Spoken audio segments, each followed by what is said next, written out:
mwana nzambe. Tant ozolo ba mwana nzambe, tozo sentir quelque chose. Ezo sala biso esengo, tolo bakena ngambo na biso toza na denile si na biso. Et ça devient une humiliation, ce qui tozo yeba ko situer te, ozana biso toza na ngambo. Okomi lokola criminel spirituel. To moni vidéo moko ozana kati ya boîte. Yo monaka, oza prophète, ozo mona mwana nzambe. Tu as bien commencé, mais souka na yo komi ndengeni. Bato bele bako mona lokolo beli, bato musu balobi nzamba tikio. On ne peut pas mettre au compte dans une boîte de nuit où les filles bazo danser mutakala. Baza na bilambate presque. Matama ese bazo ningisa. Bato bazo mona. Toi un homme de Dieu, l'homme que Dieu utilise. Yo mutozo mona. Comment tu es tombé si bas? Qui t'a ensorcelé? Nana memi otina niveau. Pourquoi tu ne reviens pas à la maison? Qu'est-ce qui se passe? Pourquoi tu étais dans une boîte? Expliquez, c'était quoi? Na lien vraiment lelo na expliqué na ibsa bato mardi bolandanga. En fait, quand on a commis à Paris, on moni même nengi aux andes bis de boto commis bastar, en autorité minene. Mon tout ça na fait nae a bengio. Pe biso to kene go luka batu, to ke go luka ba bampate na mulili poto ya na bango pa kolokando lobi na zana chemin à retour. Quand on a commis à Paris, les ana couple moko ya joueur. Couple ana na boyo tanga komone c'est un joueur international ya biso ya Congo. Moi c'est Lorette a un anniversaire na ye a organisé yango na Champs-Élysées et pas ya MK Mathieu, c'est un garçon. A dans la place na ye ka neti to na kina wanga na go yeba neti ba boîte neti ba to yoka yango Batemba ba nani to yebi. Ngana na poto na sala 10 ans et plus na kenda poto souté. Babylon monsieur Bima, Babylon monsieur Sala, bon, il y a loué cadre wana, et pas ya Mathieu wana, MK, ils en a Champs-Élysées. Ngana zawana, pemeniga wana. Ba solliciter, ba te belé ba solliciter nga ba fête, ba ge ba bimisi majité. Ba senga y présence nanga, na zala wana, et puis ils a de 4 heures, de minuit jusqu'à 6 heures. Na ça même pas 1 heure na katiwana, même pas 30 minutes. Ba insister. Bon, na niveau na nga ta on ba bengi nga na ke.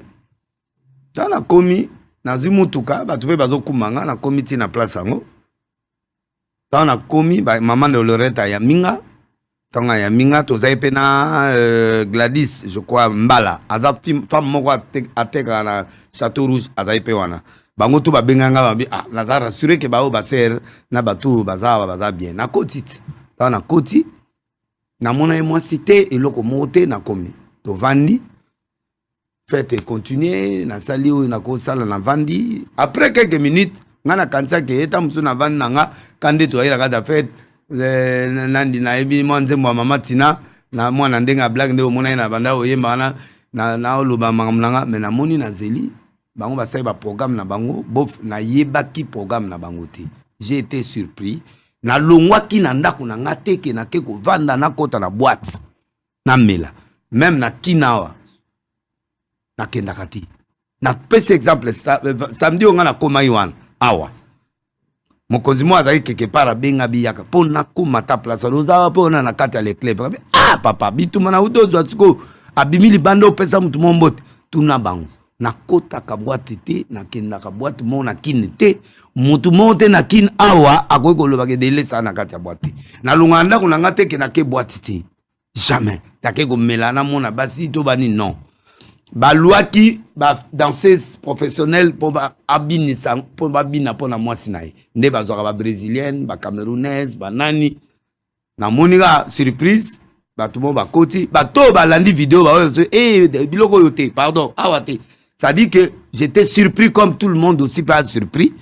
Même gouverneur Ngobila, l'obina bouton, ah, yo ke okota sur na boîte à spiritiste.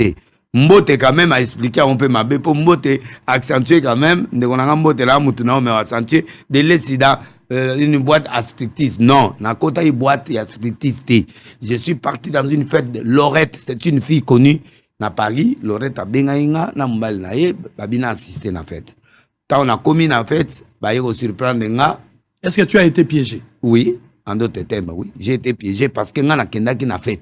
Et fait, on a peut-être na kati ya ba blague na ko sala moi eloko libale eza malamu e mal na yebi ke za bongo na ko sepesa bango mais na mona na kati ya fête na moni ba danseuse professionnelle tant ba koti na tuni bango mais bato yo so boye ba ki bato bazala ki aifa pa bo benganga ote anga sa plaisir na moi na ye OK ça plaisir mais en tout cas bon ça attention pour nga na yaki na biloko yote nde babandi obina babandi obina bazaki avant nga na kende babandi obina na moni muto asali image wana bana nzambe fo ba beloko moke eza biloko mususu nde biso tozoke no gagner pe babaka noto ya na bango.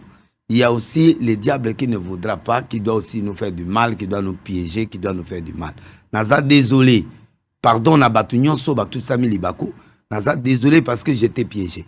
Les femmes, aller dans la fête, oui. J'ai accepté d'aller dans cette fête. Ils m'ont invité. Na kenda pe ba fête belé na kinawa. Neta wa na kenda na restaurant moko wa benganga na kenda. Mais ba to ba interpréter na ki boîte. Non. Une autorité au toi nango même yo ba invité na ba fête nous ba to ba okanga ba photo na yo. Ba benganga pe en tant qu'une star. Mais na kenda ki ba piéger nga. Dieu me voit au-dessus. On m'a piégé.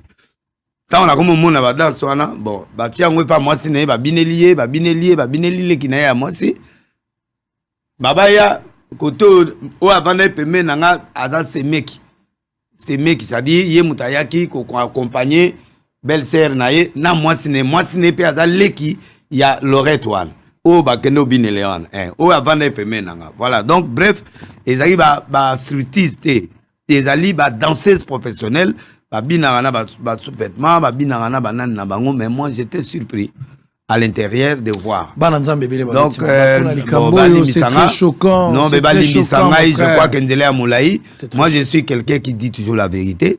Nzele Amoulaï, Bali Misanga, Bato, tout ça, Milibakou, parce que, choqué Bananzambe Bele, Yango Moni Nalinga, Lilo.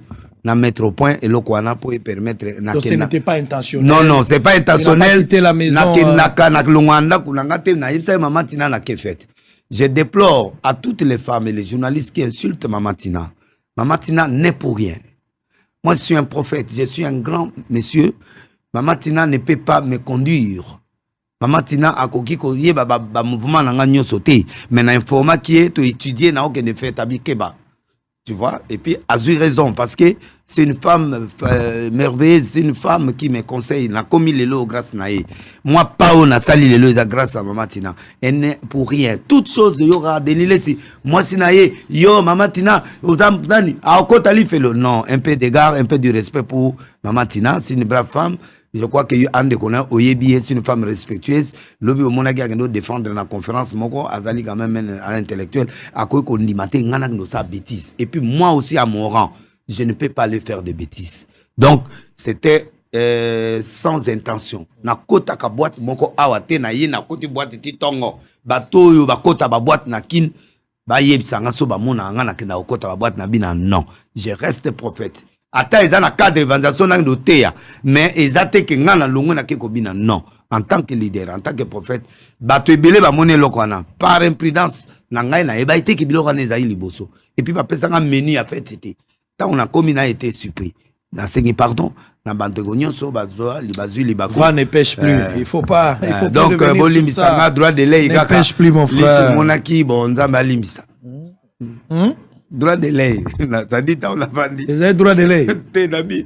Nana katite. Nagi na kati. T'es au bongisi. T'es nabi. Bozalo. Ça dit, t'as yo zalika. Masengi nyati. Bakoti selinga lisenginya. Na nagi na posa eloko na te. Bakoti lisenginya. Bakoti lisenginya o ngakutu nagi na posa la ngote na mona ya mama na ngai mwasi na ngana ndako. Siko bango ba ye na biloko na bango.